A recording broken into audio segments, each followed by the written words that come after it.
When it comes to VR games, I tend to lean more towards the shooty kind over the stabby kind. I mean, look, don't get me wrong, I absolutely adore games like Blade and Sorcery and even Until You Fall. But when it comes to Blade and Sorcery, you know, the more physics-based melee games, something just always felt missing. That's where a little game called Battle Talent comes in, a VR roguelite that seemingly takes everything I like from Blade and Sorcery and fixes everything that I don't like. Okay, look, to Blade and Sorcery's credit, you do get exactly what you pay for. You get a blade, and you certainly get some sorcery. But I don't know, man, these never really felt like duels to me. It's more like a glorified stabbing simulator, which might be more than enough for some people, I guess. But that's where Battle Talent comes in, with the battle, of course, being front and center. The only problem is that I found the battle, but I don't have the talent.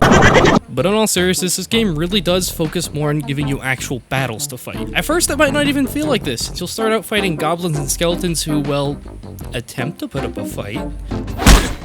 But fast forward a couple levels and the game will regularly throw mini-bosses at you who gave me a get good moment that I haven't experienced since Sekiro. With all that in mind, you'd think that the goal of Battle Talent is to simply get so good at the game that you become a figure in goblin folklore that's used to scare little goblin children when they don't go to bed on time.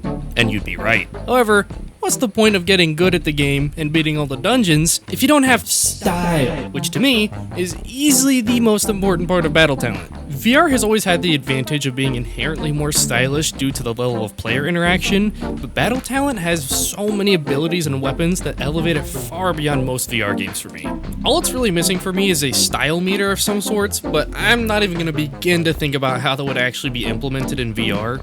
It's okay though, because I'm so desperate for validation, I'll just f***ing imagine it. Before we get into that though, I'm sure you're wondering what the hell Battle Talent even is, besides a physics-based VR game that I'm acting like is a gift from a cosmic entity. Well, I'm glad you asked. As I mentioned earlier, Battle Talent is a roguelite dungeon crawler, but honestly, I'd barely even call this a roguelite. More like a roguelite light, because the roguelite elements pretty much only apply to the dungeon layout, weapon spawns, and minor stat upgrades you'll grab in between rooms. There's also weapon upgrade stations and a curse system where you can receive minor buffs in exchange for a debuff, but honestly, I barely even bother with that. So really, if you're worried about too many roguelite elements, I think this will be fine for you. I mean, I absolutely adore roguelites, and they activate the same part of my brain that crack does, but I know they aren't for everyone.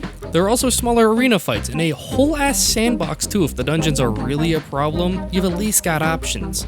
Plus, once you unlock the mod menu, you can just spawn in any weapon you want and essentially negate all roguelite elements. Okay, now we can finally talk about weapons and abilities. As I said, Battle Talent gives you the tools to be more stylish than pretty much any VR game in my opinion, and I stand by that. After each run, you'll get money, and with that, you can purchase new weapons and abilities. And these aren't just stat upgrades. No. You can upgrade health and mana, but the rest of that kind of stuff is in the dungeons. Most of what Battle Talent offers is surprisingly movement-based abilities, which is f***ing awesome. You got stuff like a dash, wall jumps, Goombas, and a whole-ass parkour system that I'm too stupid to learn. Oh, and goddamn Devil May Cry aerial combos. This is the best shit ever. It feels like most VR games are still too scared of giving the player movement-based abilities, but Battle Talent gives you a bunch and doesn't give a shit if you get motion sick. You can also break enemies' necks like your Majima in Yakuza 0.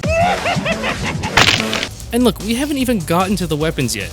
There is an absurd amount of weapons in this game, and most importantly, there's variety. You've got your usual swords, bows, and crossbows, but you've also got stuff like guns, gun blade gauntlets, gun axes. Oh, and you've also got spells, like this ice one that can summon dual ice daggers. The weapons also feel phenomenal. They go for more realistic physics, but more arcadey handling, and I think that fits the game extremely well.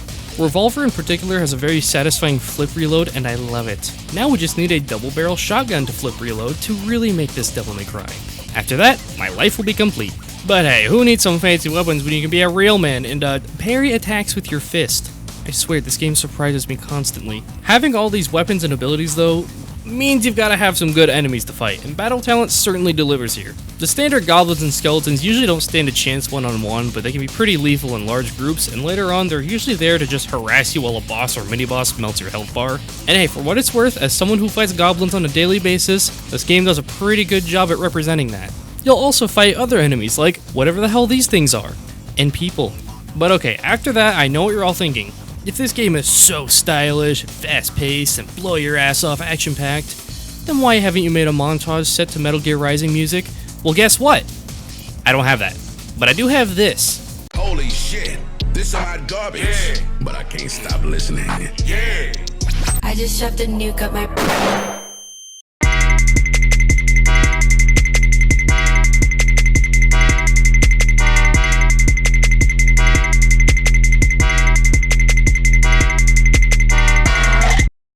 Like any good physics-based sandbox VR game, Battletown also has mod support. There's a built-in mod manager, and the community already has tons of custom weapons, player models, and enemies to fight.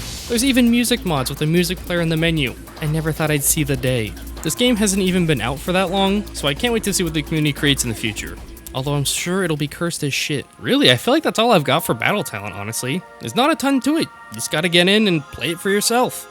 It is an utterly incredible VR sandbox that isn't afraid to give you lots of freedom in how you go about getting put on a watch list. Plus, it's available both standalone on Quest 2 and PC VR, so you have no excuse. This is a very aggressive suggestion to buy it. Anyways, that's all for now.